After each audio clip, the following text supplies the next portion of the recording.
Sairam and welcome to the next session in computational linear algebra. After looking at orthogonalization, we are now moving to the next topic in linear algebra, which is called determinant of a matrix. Let us begin this session with a prayer. Om Sai Ishwaraya Vidmahe Satyadevaya Dhimahi Tanna Sarva Prachodayat. Om Shanti Shanti Shanti. Determinant is not a very uncommon word for us because we have been used to this quite from school days. We know how to compute the determinant. We are used to its formulae. We know given a 3 by 3 in no time we can compute the determinant.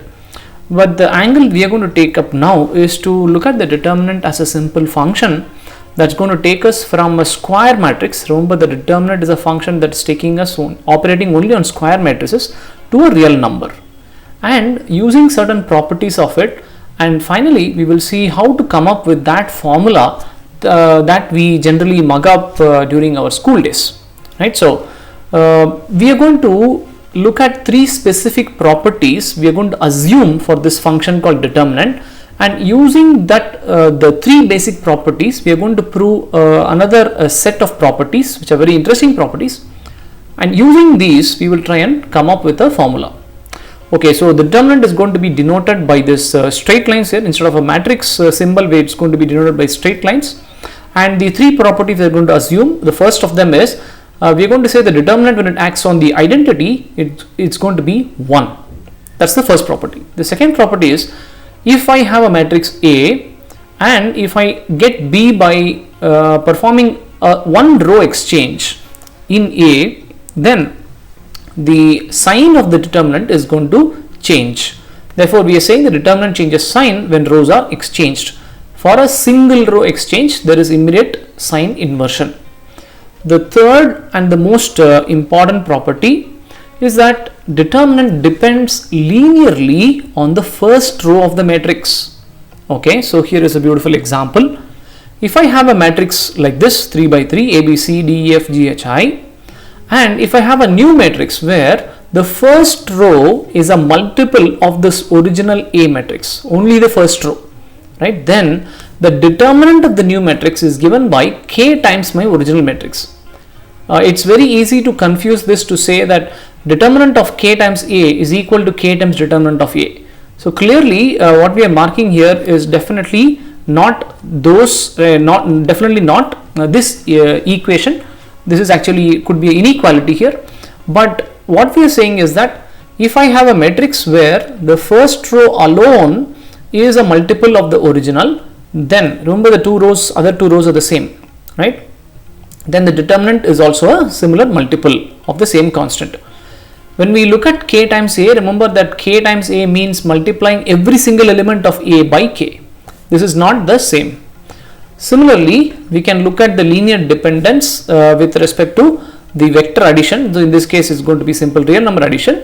So if I have two matrices and if I have a third matrix where the first row is a summation of the first two rows of the first rows of these two matrices, then my determinant also happens to be the sum of these determinants.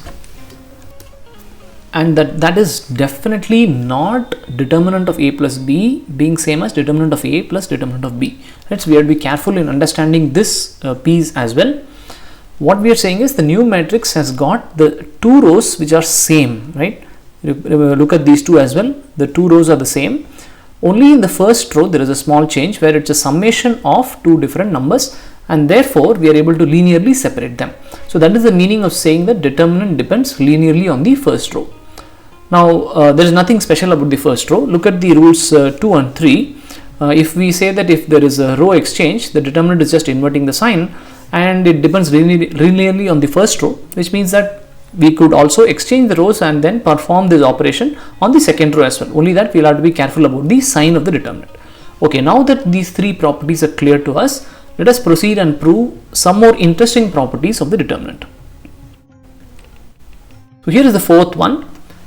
If two rows of a matrix are the same, then the determinant is going to go to 0. Right? How do we prove this? It's a very simple proof. Suppose I say that I am getting B from A. How I get is, I have two equal rows, right? That's what it says. If I have two rows which are equal, I'm going to do a row exchange. If I do a row exchange, what will I get? I will get A itself, right? But then I'm going to call that as B. Okay. Since I did a row exchange, it's obvious that the determinant will invert the sign, and therefore I know the determinant of A and determinant of B is the negation of each other. But we know that since the rows are equal, A must be equal to B, which means that this is obvious, determinant of A must be same as determinant of B. Now how can this happen? There is only one number where these two equations are satisfied. That is when determinant becomes 0, right? And therefore it clearly shows that determinant of A goes to 0 when two rows of A are equal. Okay, now let's move to the next property. Another interesting property is that when we perform row operations, the determinant does not change, right? Does not change. Okay, let's try and prove this by taking a simple an n by n matrix. I have represented the rows as vectors in this fashion. So let's take row I and perform a row operation on this. So it doesn't mean that we have to do only Ri minus k times Rj, not required. We could even do a plus. It could be any constant here. But the point is we are trying to do a row operation. Okay, so when I do this, my ith row is going to become Ri minus k times Rj. Remaining everything will be the same. Now in order to get the determinant, let us try and exchange row I and row 1, right? So if I exchange this and I will get B, let us say, I want to check the determinant of B. Okay, now we know that determinant of B, I can use the property of linear dependence on the first row. I am going to separate out this B in this fashion. So I keep my Ri, this part here, rest all the same. In the second part, rest all is the same, except for keeping this part, which is minus k times Rj, and I've picked the minus k out and Rj is here. This part of this determinant will go to 0. Why does this go to 0? Because remember that I have Rj as the first row and Rj is definitely repeating somewhere. I have two equal rows and we just proved that a matrix that has got two equal rows, the determinant must go to 0. Therefore, this part goes to 0 and I have this part. We say that determinant of B is same as the determinant of this matrix that we see here. Okay. Now let's exchange Ri and R1 here, and that is same as determinant of A. Okay, and finally let's see how many exchanges we did. We did one exchange from between R1 and Ri here, here at this point, and now we have got it back, which means that determinant of B as two times inversion has happened, which means that it must be same as determinant of A. Right, so that proves the fifth property. There's one important part here. When we look at the matrix here and the equation here, again we have to be very careful in understanding this. See the symbols that have got changed. This is the matrix and this is the determinant. The moment I am putting a determinant, I am able to separate out the first row linearly. Otherwise, I can't. Right? This is only for the first row. Therefore, I can't do this with a matrix, but I can do this only with the determinant symbol on. Okay, let's move to the next property. If A has got a row of zeros, then we are going to claim that determinant of A is going to be 0. How do we prove this? Suppose I say that ith row of A is a 0 row, then I'm going to perform a row operation. What's the row operation that we perform? I'm going to add some other, say the non-zero row to Ri and make Ri to be set to that summation. So it's very clear that since this is a 0 row and I add Rj, Ri is same as Rj. Okay, and we also know one more fact, that if you do a row operation, determinant cannot change. We just proved that. Okay, since the new matrix has got two equal rows, we know that the determinant of the new matrix is got to be 0. But the determinant of the new matrix must be same as determinant of A. How do I know that? Because I got the new matrix by a row operation on A. Therefore, determinant of A must go to 0. That's it. Let's move to the next property, where we are saying if A is a triangular matrix, it could be upper or lower triangular, then the determinant of A is going to be the product of its diagonal elements. Okay, let's look at the proof. If I have an n by n triangular matrix, we can use our elimination process and we can make all the off diagonal entries to make it 0. How do we do that? We know our techniques of row operations.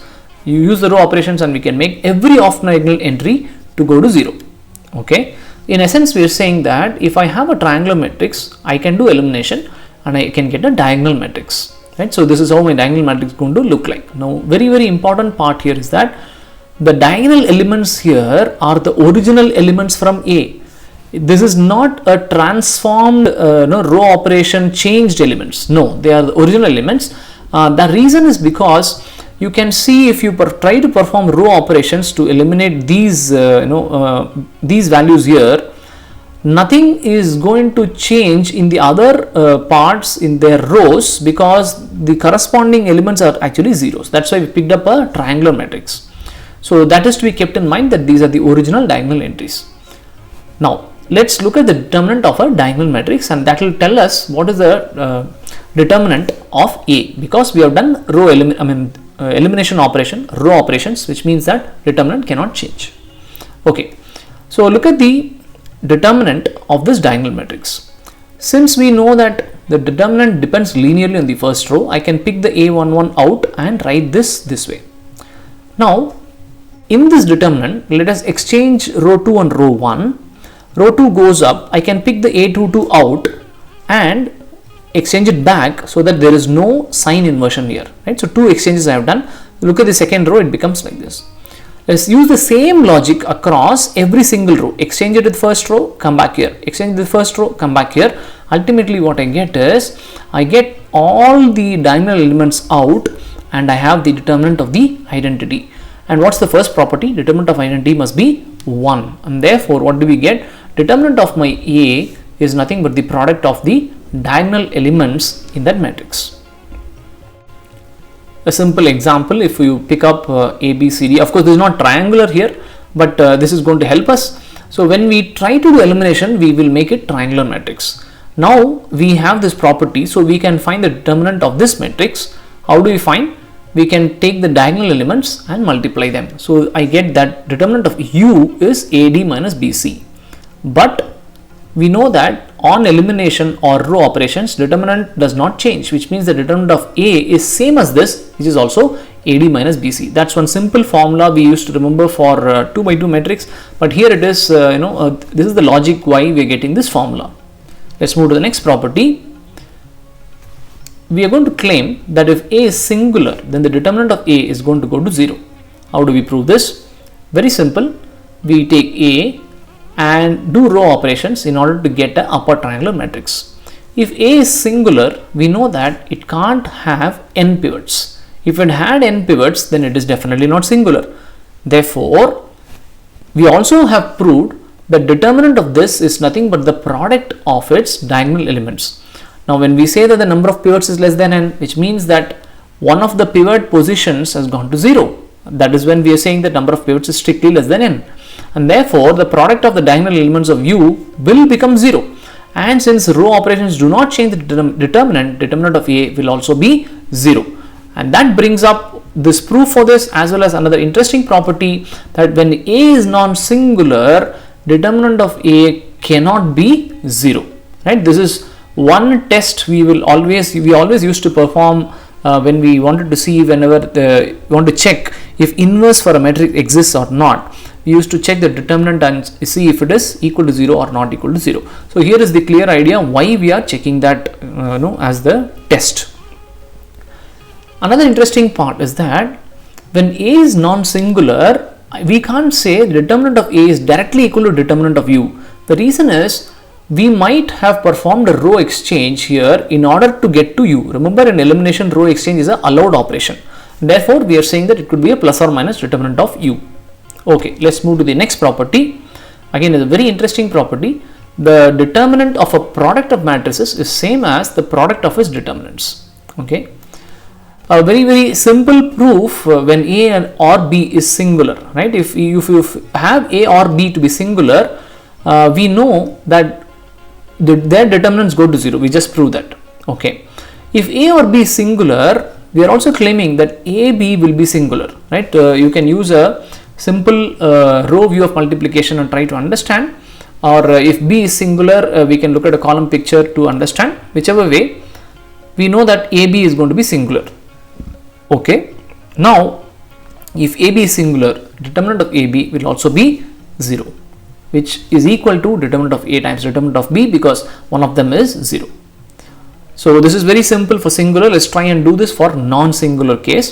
Suppose A and B are non-singular, we are going to claim that AB is also non-singular, right? So again, look at either the row view or the column view of multiplication and try to understand this. This will also be non-singular. Okay, we are taking a ratio called D of A. We define a new ratio called D of A, and we are going to set it to determinant of AB by determinant of B. We know that these two are non-singular, so I am eligible to create such a ratio. Now, for this ratio called D of A, we want to look at three very important properties of it. Okay, the first thing is, for this ratio, I want to apply what happens to D of I. D of I is determinant of I times B by determinant of B. Obviously, this is going to become 1 because this part goes to determinant of B. Okay. The second property I want to apply for D of A is to look at what would happen if I exchange the rows, and what would happen to D of A. Okay. If I exchange the rows of A, then similar exchange will happen for rows of AB as well. Why did that happen? Look at the row view of multiplication. Okay. Since there is a row exchange in AB, I know the determinant of AB will change the sign. But nothing happens to determinant of B because there is no change with respect to B. And therefore, D of A is going to invert its sign whenever there is a row exchange. So this is the second property we looked at.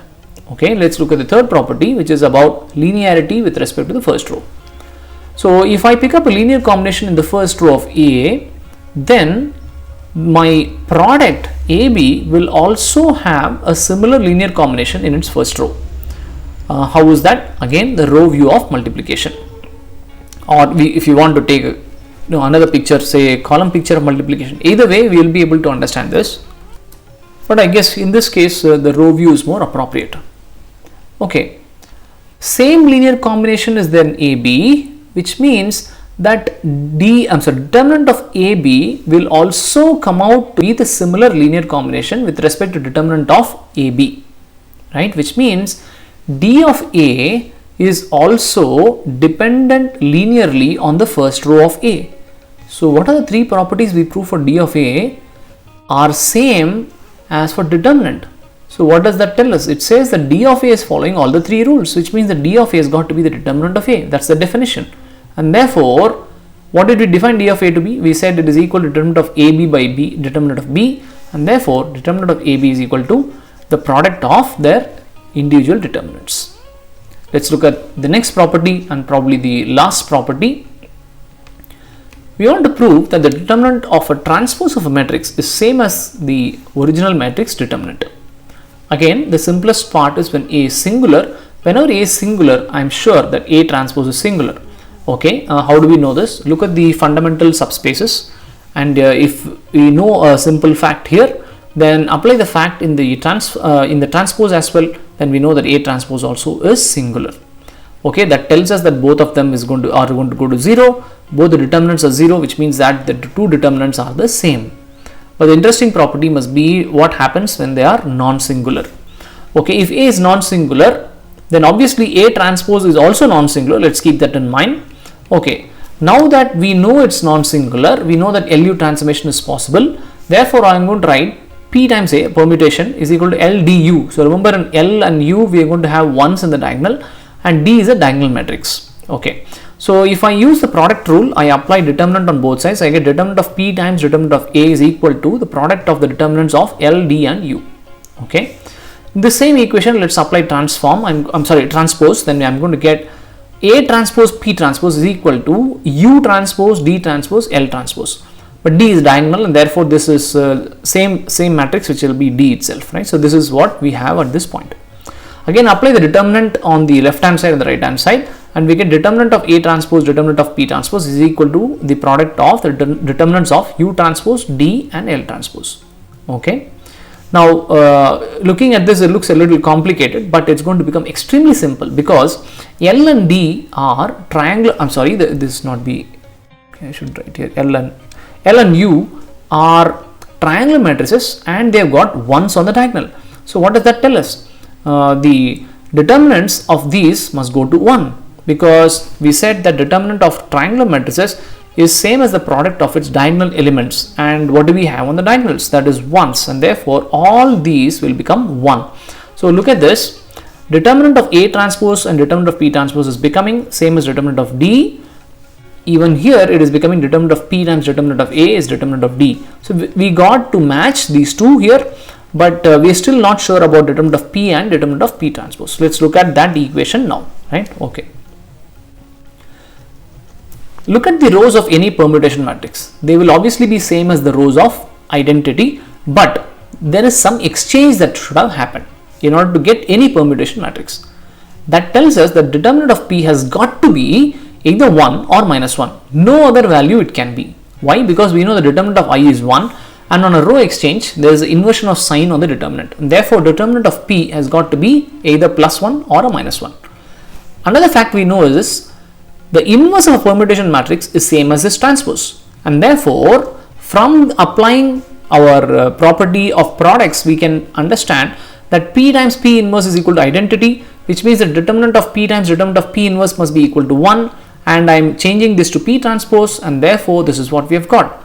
That's it. So look at these two properties and we have something interesting. The product of two numbers must be 1, and they have got to be either plus 1 or minus 1. And what does that tell? If determinant of P is 1, the determinant of P transpose must also be 1 because the product is 1.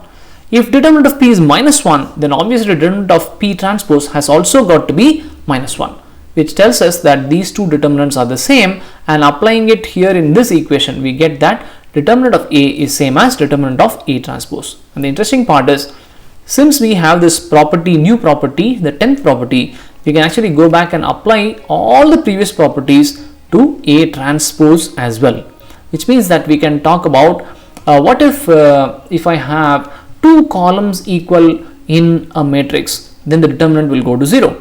Similarly, if I have one column of zeros in a matrix, then the determinant will go to 0. Now how am I applying that? We have got those properties for rows of a matrix, but then I know that determinant of A is same as determinant of A transpose, so I am applying those properties on columns as well, right? So this session we got introduced to what is a determinant, what are the three main properties, and we use those three important properties to prove many other properties. Let us close this session with a prayer. Om